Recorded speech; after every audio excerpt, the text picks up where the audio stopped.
That's when I make a beeline for the tree line. That's when I make a beeline for the tree line.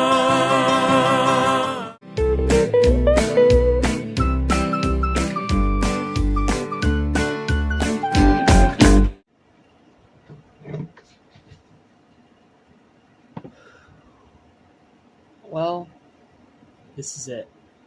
This is the big grand finale of SpongeBob Month Chapter 6.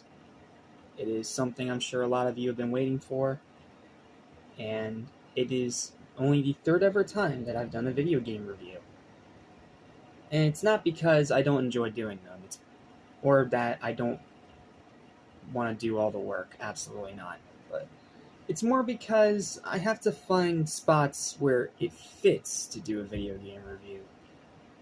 Because if I don't, then it just kind of feels out of place. And I like to have most of my videos be like one main thing each month. That's why in previous SpongeBob months, I reviewed... If I can get them out. That's why in the previous months of SpongeBob that I've reviewed these two. The Purple Lamp SpongeBob games. Not only because I wanted to review them, because they're both fantastic games, but also because it fit. Because it was around the times that I was talking about SpongeBob on this channel, so it made sense to put the games in there. Now, I have gotten more SpongeBob games since then, but I haven't been able to really review any other ones, aside from the two from Purple Lamp Studios and THQ Nordic. So for this review, and because this is the big finale of Chapter 6 of SpongeBob Month, I decided to go big, to really give this a big, giant send-off, because June 2025 is not going to be fun, but I decided for that, why not review another SpongeBob game, this time one from the actual time period where the show took place in. And I ended up coming up with this one. Now, I've heard a lot about it from numerous sources online, as well as a couple different outlets that actually ended up reviewing it. But most people consider this game to be kind of average, despite the fact that it's being developed by Heavy Iron Studios, the same people that made the highly praised original Battle for Bikini Bottom and the SpongeBob SquarePants movie game. Not to mention, this was the third and final time that Heavy Iron would talk about it. So, it felt fitting, not to mention since I was ending this month with Truth or Square anyway, it only made sense to include the video game. Now, this is not going to be like most video game reviews on the internet, where you get like a whole bunch of footage and all that, because I am doing everything from a cell phone for the moment because my camera's still out of commission. So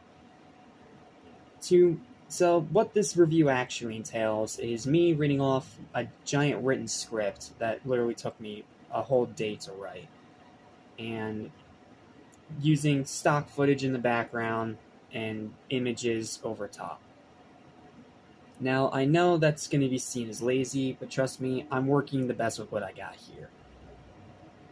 So, the rest of this review, it's just going to be screen recorder, underwater stock footage, and pictures over top. So, I still hope you enjoyed anyway, and I think I have written a pretty good script. So, without further ado, and with this super long intro finally done and finished, thank you guys for watching, and I hope you enjoy my review of the Truth or Square video game on Xbox 360. On Halloween of 2003, Heavy Iron Studios and publisher THQ released SpongeBob SquarePants: Battle for Bikini Bottom. While reviews at the time were mixed, it was highly praised by fans of the cartoon, sold well enough to qualify for the Greatest Hits collection for all three platforms it released on, those being PlayStation 2, Nintendo GameCube, and the original Xbox, and is still highly regarded to this day as the best SpongeBob game ever made. Less than a year later, on October 27th of 2004, Heavy Iron and THQ teamed up again to release their big follow-up game, the SpongeBob SquarePants movie, The Game. Despite being released a week before the movie itself hit theaters, and in spite of the terrible reputation of most movie-licensed games, the tie-in game was a huge success, winning over the critics, casual gamers, and fans of the source material alike, and selling even better than its predecessor to the point of once again earning the Greatest Hits Collection induction on all 3 platforms. With these back-to-back successes, it would only make sense that Heavy Iron would be brought in again to make the next SpongeBob game. But surprisingly, that didn't happen, and instead different companies like WayForward and Blitz Games ended up taking up the reins to deliver 3 SpongeBob games of very varying qualities. The criminally underrated Lights Camera Pants in October of 2005, which yes, I promise I will review at some point. I have the Xbox and Game Boy Advance versions. The love it or hate it Mind Screw Creature from the Krusty Krab the following year in October 2006, and the painfully mediocre tie-in Atlantis SquarePantis in October of 2007. However, that doesn't mean that Heavy Iron were completely dormant as a company, as they still released plenty of Disney games during that time frame, such as Incredibles in late 2004, shortly after releasing the movie game, its sequel Incredibles Rise of the Underminer in 2005, Ratatouille in 2007, and WALL-E in 2008. But then, in 2009, Heavy Iron finally returned to the franchise and announced their 3rd title in the series, SpongeBob SquarePants Happiness Squared. Strangely though, after this initial announcement, there was little to no news or updates about it, leaving people to worry that it might have been cancelled before completion. However, that's when another SpongeBob game was announced during E3 of 2009, known as SpongeBob's Truth or Square, which would promote the bomb wreckage of an anniversary special of the same name. But oddly enough, it was announced that the developer of this game was also Heavy Iron Studios, leading to confusion and many wondering what happened to Happiness Squared. But later, it turned out that during the development of Happiness Squared, Nickelodeon's corporate barnacle heads stepped into the situation and made Heavy Iron rush the final stages of development and change its title to Truth or Square to boost sales and promote the special. Nickelodeon's absolute scumbobbery at its finest. Finally, on October 2006 of 2009, after 5 years of development, Heavy Iron's 3rd SpongeBob game, Truth or Squared, was released for the Nintendo Wii and Xbox 360. Yes, I know there's portable versions of this game, but they're from separate developers. The overall reception was mixed, with many critics calling it tedious and directing lots of harsh criticism at the irritating camera. Justifiably so, the camera in this game is terrible. But it still sold decently well and does have a small cult following in the SpongeBob community, with some labeling the game as short but sweet with a nostalgic sprinkling of fan service. Unfortunately though, even with the small following from the fans of the show, this would sadly be the last time that Heavy Iron Studios would make a SpongeBob game, as they moved on to work on other games, such as Family Guy Back to the Multiverse in 2012, Disney Infinity in 2013 alongside Avalanche Software and Disney Interactive, along with its 2 sequels, Call of Duty World War II alongside Treyarch in 2017, and even Crash Bandicoot 4 It's About Time alongside Toys for Bob in 2020. But unfortunately for our lovable yellow Periferan, there was no happy ending during this time frame, as Activision bought the rights to Nickelodeon games shortly after, and produced the back-to-back trash fires of Plankton's Robotic Revenge in 2013, and the worst licensed game ever made, SpongeBob Hero Pants, 2 years later in 2015. Thankfully though, he's in great hands now thanks to THQ Nordic, but since I've already reviewed those games I won't go into much more detail. So with all the history addressed and out of the way, how is the actual game itself? Is it another gem that deserves to be preserved and celebrated in the Fry Cook Museum, much like the first 2? Or nothing more than a nasty, ugly barnacle in the studio's reputation? Well, now that I've obtained the Xbox 360 version from Amazon and have just finished it recently, let's find out together. Chapter 1. One of the most important aspects of any video game is its story, and thankfully despite this game's title, it does not follow the same story as the TV movie of the same name. But does that make it good? Well, let's break it down piece by piece. And yes, I'll be going through the entire story of the game, so please skip ahead to the time code on your screen if you don't want to hear it. The game opens with SpongeBob, voiced by Tom Kenny, preparing for the big celebration of the Krusty Krab's 117th anniversary. I'm not saying the actual name because it's too stupid, fight me, which is being held at his own pineapple house, telling his pet snail Gary about how Mr. Krabs, voiced by Bob Jones, entrusted him with keeping the Krabby Patty formula safe during the event. However, while talking to Patrick, voiced by Bill Fagerbacke, who Krabs hired as security for the event, SpongeBob struggles hard to remember the location of the formula and ends up forgetting completely due to sad thoughts clouding his mind. Overhearing this dilemma, Plankton, voiced by Mr. Lawrence, enters and offers to help SpongeBob regain his memory. The sponge himself is rightfully suspicious of this, but after Plankton uses his honest face, the game's words, not mine, he reluctantly agrees to the temporary alliance and is taken to the chum bucket, which he's then strapped into the scheming little amoeba's memory machine, and with the help of his friends Patrick, Krabs, and Sandy, voiced by Carolyn Lawrence, recreates some of his favorite memories to become happier and regain his memory before Krabs in real life finds out what's happening. After revisiting the likes of Jellyfish Fields, Kelp Forest, Salty Spittoon, Goo Lagoon, the Krusty Krab, the Murmur Lair, Rock Bottom, and Karate Island, SpongeBob finally wakes up and remembers where he put the formula, which is in the safe, only to see Plankton unsurprisingly double-crossing him and heading off in a giant robot to steal it. But thanks to his wits and perseverance, SpongeBob manages to defeat him once again, only for Krabs to immediately show up once he's in the Krusty Krab and find out what transpired. But thankfully, that's when Spongy remembers that the formula was in his back pocket and hands it to Krabs, only for the crustacean to realize that he never gave SpongeBob the formula in the first place and instead gave him his lottery ticket, pulling the formula out of his back pocket. Yeah, terrible ending, makes no sense.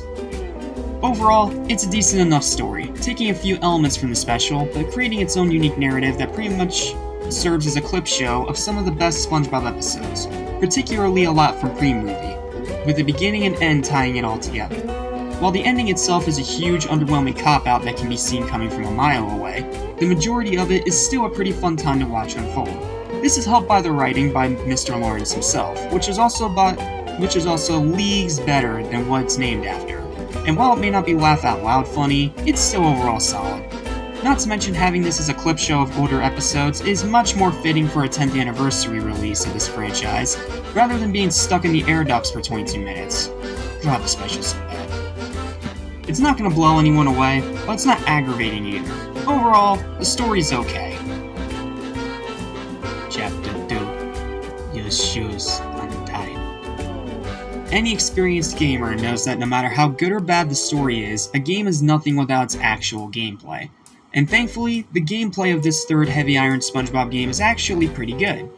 Let's address the sea bear in the room first. In Battle for Bikini Bottom, you could play as 3 different characters, SpongeBob, Patrick, and for the first time ever, Sandy. Then, in the movie game, you could play as the 2 main characters of the film itself, SpongeBob and Patrick. And now in Truth or Square, you can only play as SpongeBob. While that is disappointing and takes a lot of the variety from the previous games away, I don't think it makes the game itself automatically bad by default. Heck, if Cosmic Shake is anything to go by, sometimes that actually works in the game's favor by making the moveset much more intricate and complex. So how does this game handle that idea? Well, let's break it down bit by bit. First is the Spatula Slam, where SpongeBob morphs into a spatula and slams down on enemies. This is the first move you learn when beginning the game, and it's a solid first attack that definitely fits SpongeBob's character. Not to mention the animation of him morphing into the spatula is very smooth and fluid. Second is the Spin Slap, where SpongeBob morphs into a spinning wheel that can hit multiple enemies at once if timed correctly, and can even deflect projectiles, much like in the previous games. It also comes with more usage than the Spatula Slam throughout the game, as there's certain spin switches that need to be hit with this attack to progress through the level. Sure, its damage is a bit weaker than the Spatula Slam, but it has a wider range, which comes in handy when in certain areas you're just completely surrounded by enemies. And once again, smooth and fluid animation, easily my favorite move in the game. And finally, there's the Cannon Shot, which you learn on level 3. Yeah, level 3. Where SpongeBob morphs into a big cannon and shoots pink water balloons out of his mouth. While you can technically hit enemies with it, it is nearly impossible to aim it in the right direction in time, and more often than not, you'll just take a hit from being left wide open to attacks. What this move is actually good for is in certain sections of the game where you have to shoot the water balloons at switches to access new areas. And it's great at that, without a doubt, because you're actually given enough time to aim the damn thing, and more often than not, it does hit its mark. But be careful with your aim, otherwise the balloon will deflect the wrong way and hit you instead, which will cost you health. And you can also have some of these enemies deflect the balloons back at you, specifically the spinner bots. In combat, it's completely useless, but as an ability to solve puzzles, it's fantastic. Overall, balances out to make it overall okay. But that's not all this game has to offer, as there's also a few power-ups throughout the levels that give you a nice bit of variety. There's the bathtubs that allow SpongeBob to absorb water and then spray it at water-powered machines, fires, and spongy platforms to reach higher areas. The dumbbells that make SpongeBob jacked and greatly increase his attack damage, along with turning his spatula slam into a hammer, and his spin slap wheel into a massive propeller with twice the range. The classic imagination rainbow from Idiot Box that makes you invincible for a short period, pretty much the invincibility star from Mario. And then there's the 3 special character power-ups. Hammer, which turns you into Patrick, who swings SpongeBob at enemies in boxes. Karate Glove, which turns you into Sandy, who uses SpongeBob as karate gloves and spins around like a whirling tornado, destroying those pesky kelp traps, but you can't jump. And Squidward, who, in a reference to the Season 1 episode Sleepy Time, uses SpongeBob as a clarinet, and shoots water balloons at enemies from a great distance away. All these power-ups last for a limited time, with the exception of the dumbbell, which lasts as long as you can survive without being hit, much like the classic mushroom from Mario. But man, are they satisfying to pull off. And this is helped by the fact that the controls throughout the game are fantastic. While the turning can be a bit janky, mainly because of the shitty camera, everything else is smooth, and maneuvering SpongeBob around the levels is quite satisfactory. However, this comes with one huge detractor. The game itself is very linear, and doesn't encourage exploration at all until the tedious 100% completion backtracking, which awards you with absolutely nothing but achievements on your chosen system. And not to mention on the Wii version, you have motion controls. Blech. And unfortunately, this is only compounded by the startling lack of variety with the actual enemies, with only 3 types that get recolored in every single stage rather than creating more newer enemies. I mean, you get a new type every now and then, but they only show up in certain situations. This is more than likely a result of Nickelodeon forcing the game out a year too early, but it's still a pretty massive downfall, especially after the great amount of variety that was present in the enemies of the previous 2 games. Sorry to make a lot of comparisons to those games, but I mean, you kinda have to. It's the same developer. But to help detract from that obvious issue is that the boss fights are actually quite cool. Yes, there's only 5 of them, and they're nowhere near something like the grandiose epicness of Sonic Frontiers, but each one felt unique, and Heavy Iron finally got to do a Robot Squidward boss fight, after unfortunately having to cut it from Battle for Bikini Bottom, which was a pretty nice treat. Yes, I know that in the remake Rehydrated, Purple Lamp brought it back too, but that was for a Horde mode. This is just an actual boss fight. Overall, it's definitely not perfect, and can be a bit monotonous, especially if you play the game for a long period of time. But overall, the gameplay is pretty enjoyable. Chapter 3. The algaes always green. Sure, the gameplay may be good, but is there anything visually appealing to be found here? Do the graphics do a good job recapturing the world Bikini Bottom with the at the time current game generation? Thankfully, it didn't slack at all in this area. Starting with the technicals, on the Xbox 360 it runs like an absolute dream, with solid frame rate, good loading times, which also provides some cute little trivia for longtime fans. 0 stuttering or frame rate dropping, and no crashing or freezing whatsoever. And utilizing the cross-compatibility of the Xbox One S only made it even better, and even brightened the colors up a little bit. This is also by far the most graphically gorgeous game in the Heavy Iron trilogy, with smooth, very expressive animation full of personality, beautiful colors, solid textures, amazing lighting, and near-perfect lip-syncing. So, it looks great technically speaking, but what about the actual level design, and how well does it utilize the art style from the cartoon? Once again, to find the answers, we gotta take it one step at a time, so let's look at each of the 10 levels individually. Yes, there's only 10 levels, it's a pretty short game. First is Fun Time Jellyfishing with Patrick, a solid introductory level with lush fields, decent bit of platforming, beautiful rainbows, and easy enemies to help players settle into the mechanics. This is also helped by a nice chill atmosphere that feels quite relaxing, and ending with a hammer segment in the middle of the circle of stone obelisks from Season 5 Spongehenge is a cute touch.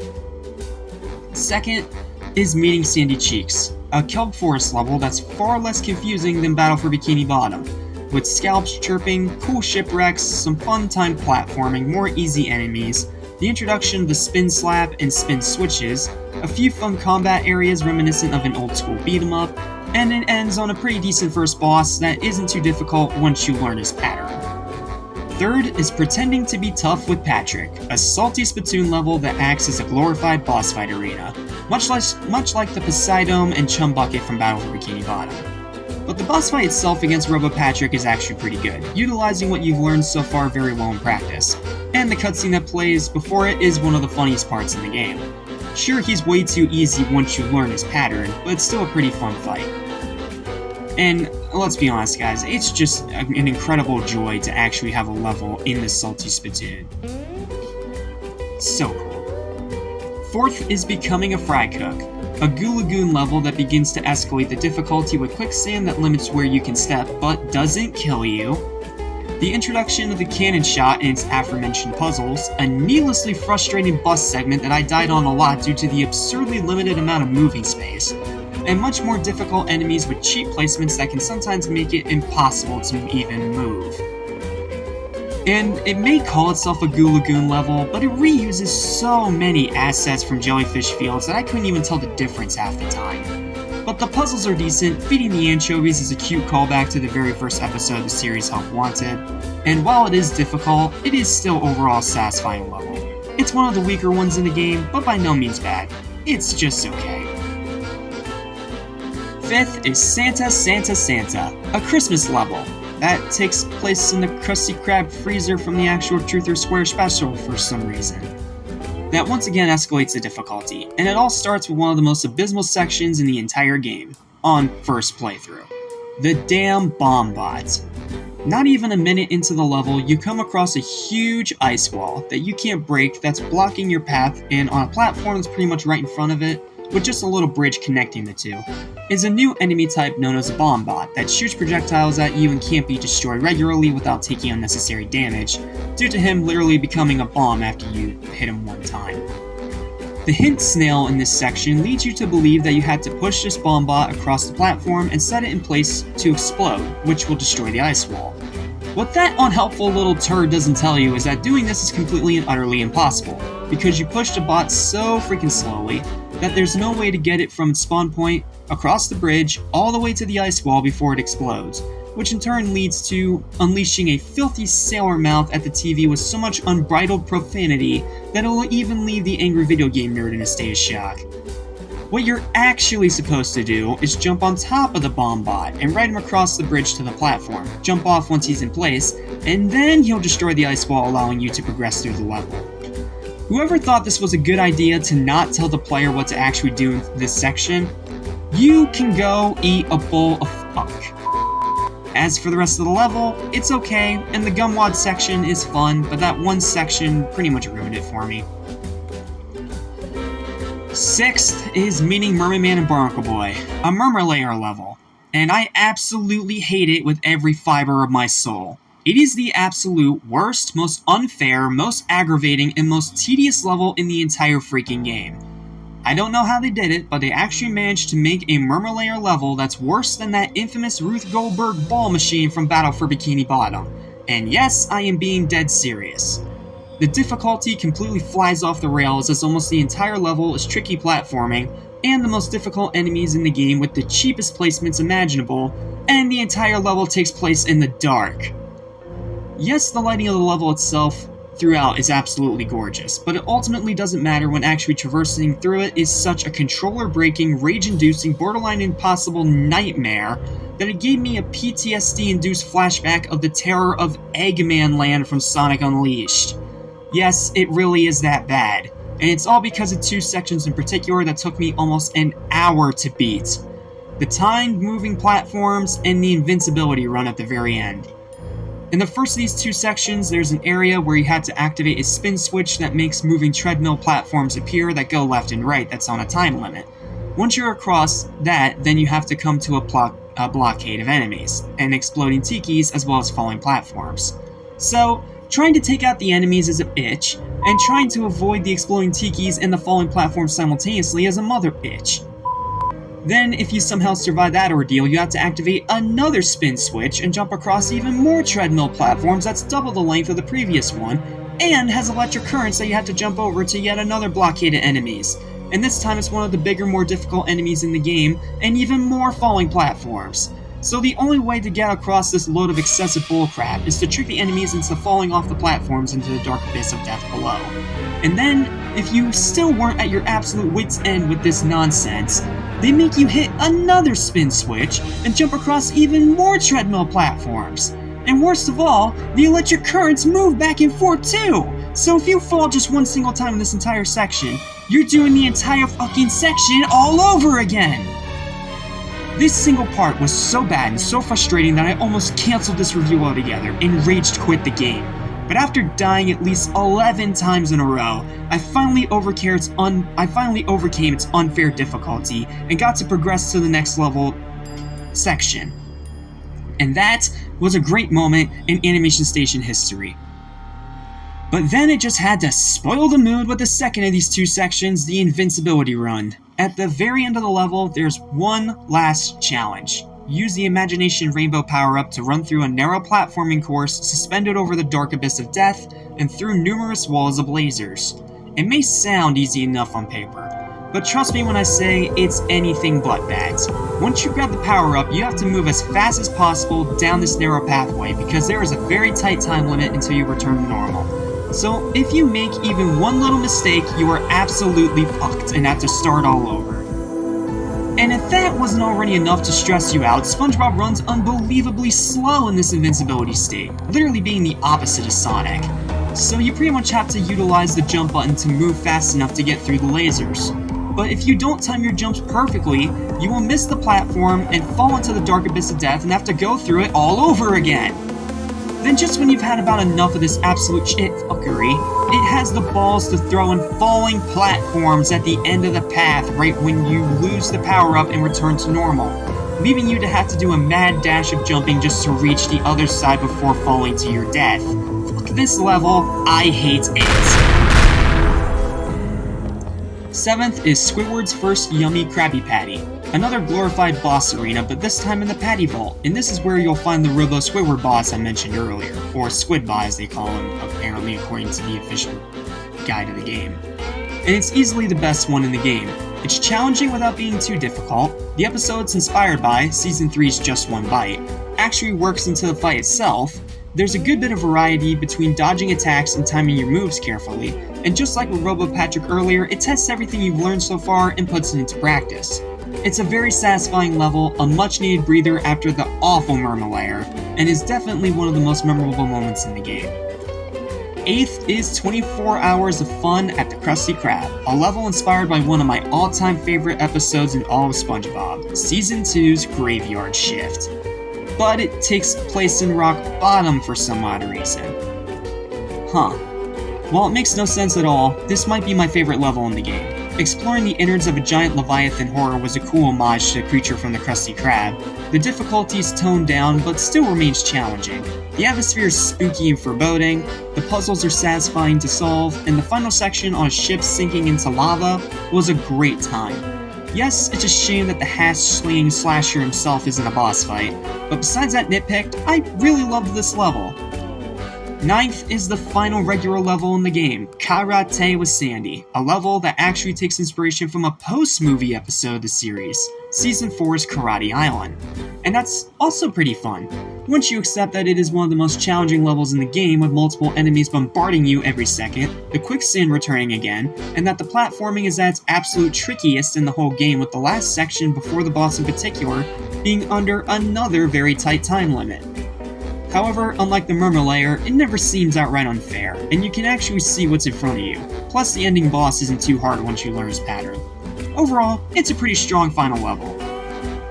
And finally, there's That's Not Your Formula Plankton, the final boss fight of the game, where you're running across rooftops in downtown Bikini Bottom to fight against the massive behemoth known as Plankbot. While I enjoyed the Robo Squidward fight more personally, even without the added context, this is still a pretty great fight and a fantastic conclusion to the game, if a little too easy. Also, there's the hub world of the game SpongeBob's Pineapple, where you can upgrade decorations, find cool little secrets after interacting with each character and item you find at the end of the levels, enter cheats, view concept art, upgrade your health, and buy unlockable costumes for the 3 special character power-ups, as well as even Gary and Krabs. Then they're all based on other episodes, which we'll talk about later. It's not super explorative though, so overall it's just okay. Overall, the levels are pretty good. The design may be more linear, it may reuse some ideas and a lot of assets from previous games, and one level is absolutely terrible, but the rest were a surprisingly fun adventure. Chapter 4: Fear of a Krabby Patty. No game is complete without some music to play in the background while you're going through it, but unfortunately this is another area where the game itself sadly stumbled. Not because the music is bad, but because it's unoriginal and lazy. Sorry, but there's no sugarcoating it. All the music featured throughout the entire game is recycled from either Battle for Bikini Bottom or the show itself. In some stages it's okay, but in others it just doesn't really fit at all. Another sign of a budget and time cut from Nickelodeon's scummy mandating. So since there's no original music in the game, I'm instead going to use this section to briefly highlight the excellent sound design and mostly great voice acting. Whether it's the squeaking of shoes in SpongeBob's movement, destroying objects, listening to the buzzing of jellyfish, or stretching in gum wads, the sound design is perfect throughout the game and deserves to be commended. As for the voice acting, it's also pretty good, with the majority of the original voice cast reprising their roles and delivering great performances, as you expect. Though, I will admit, Tom Kenny does make SpongeBob sound a little more squeaky than usual. I don't know, maybe it's just the voice direction. Who knows? With the exception of Mr. Krabs once again, because Clancy is just too gritty to voice him in games despite the fact that he has admitted several times before that he enjoys voicing the character. But Bob Jones does an alright job, and sounds way better than Joe White in Battle for Bikini Bottom. Jiggle me handle, SpongeBob! In most spots. Chapter 5: Friend or Foe. While this game may lack in a few areas, there's still no denying the passion and genuine talented team of developers who are clearly still huge fans of the show itself. And that's made even more apparent with the mind-blowing amount of references and Easter eggs scattered all throughout. Naming every single one of them will take forever, so instead here's just some of my personal favorites I discovered during my playthrough that I haven't yet already mentioned. Firstly, there's the fact that every single level in the game is inspired by an episode from the show, such as No Weenies Allowed from Season 3, Christmas 2 from Season 2, Tea at the Tree Dome and Karate Choppers from Season 1, and Jellyfishing, also from Season 1, just to name a few. Then there's how every single collectible object throughout these levels is an actual object from the show, such as the Magic Conch from Season 3's Club SpongeBob, the heart-shaped acorn from Season 1's Valentine's Day, the golden spatula from Season 1's Plankton, the #1 soda drinking hat from Season 3's One Crab's Trash, Snelly's pet carrier from Season 3's The Great Snail Race, and Mr. Krabs' first dollar from Season 3's Wet Painters.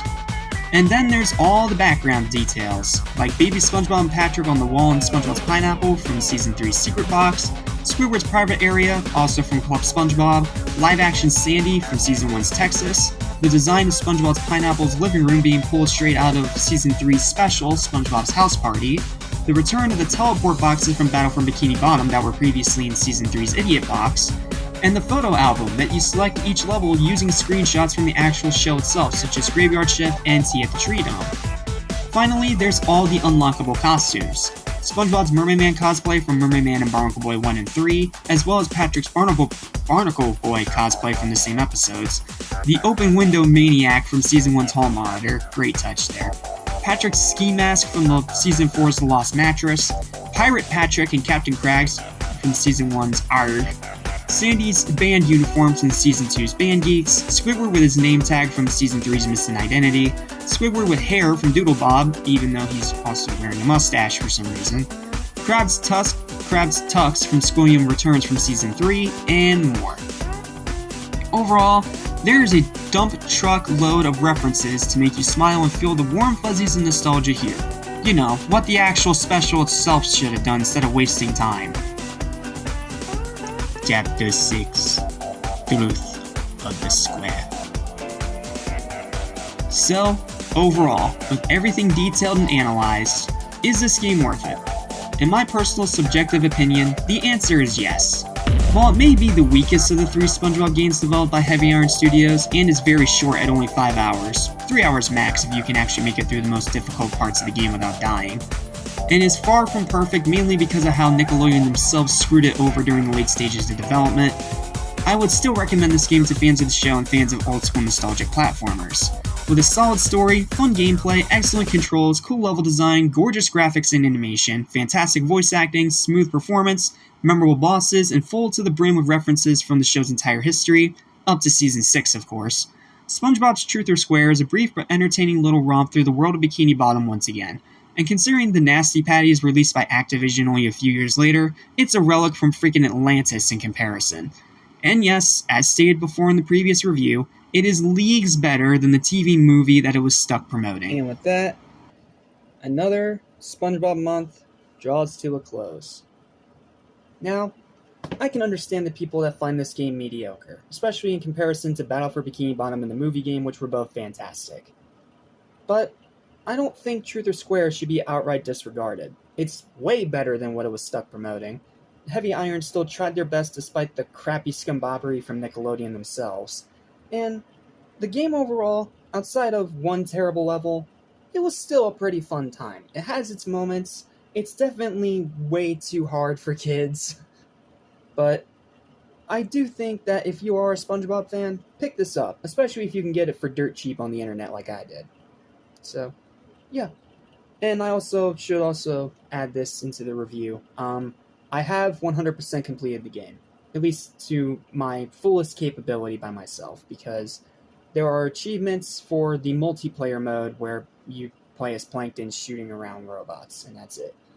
But since I don't have a second person with me, that's obviously not going to happen. So, I completed the game to my 100% full capacity. I collected every object, I got every costume, and I upgraded every single decoration in the game. So, in my personal consideration, the game's 100% complete. Will I go back to it? I don't know. Maybe. That Murmur level may keep me away from this game for a while, but overall, I am happy to have it in the collection. It may not be like the greatest game ever, and it's way below something like Battle for Bikini Bottom, but I still think it's worth picking up and giving at least one try. And if it ends up not working for you, that's okay. Well, that's it. And that is the final time I am talking about SpongeBob until June 2025. So, thank you guys so much for watching all these reviews. It has been a lot of hard work getting all of these done, especially the number of times I've had to delay everything. And I know that a lot of you may or may not be disappointed that we don't have a lot of Aquatic Neptune stuff this time, but it's simply because of the fact that, well, a lot of things ended up happening in real life that I didn't foresee. So, I ended up having to make some cuts and push things back. And I only thank you guys for your patience. I thank you guys for your 4 years of continuous support. This channel has been a huge passion project of mine for a while now, and I'm glad that it's giving you guys some nice entertainment, and you guys enjoy hearing my thoughts, whether how good or how bad I think the actual thing is. So, yeah, this is goodbye to SpongeBob for the time being, and next time we're going to do something a little different, because you know October's coming around, so I got big plans for that, and it's going to be an even busier month than this one was, so I gotta take a few days to get ready, and I hope you guys can go through one last little hiatus before we start the next marathon, because, oh boy, October is so friggin' packed, I can't even begin to tell you. I have a lot of plans for it. I think it's going to be super fun, and I think you guys are really going to enjoy what I have cooked up. So, that's going to do it for this review. That's going to do it for Chapter 6 of SpongeBob Month, and that's pretty much going to do it for this video. So thank you guys so much for watching. I know that this was probably one of my longest videos to date, but trust me when I say I do this all for you guys, and I do love making content. So, yep, that's it. Thank you guys for watching. I'm going to take a few days to relax for a little bit now, because, like I said, October's going to be nuts. So, until we meet again, thank you guys so much for watching. Stay sponge-tastic, and I'll see you in the next review. Take care. Listen how to forget, so listen and you won't regret. Be true to yourself, don't miss your chance, and you won't end up like the fool who ripped it.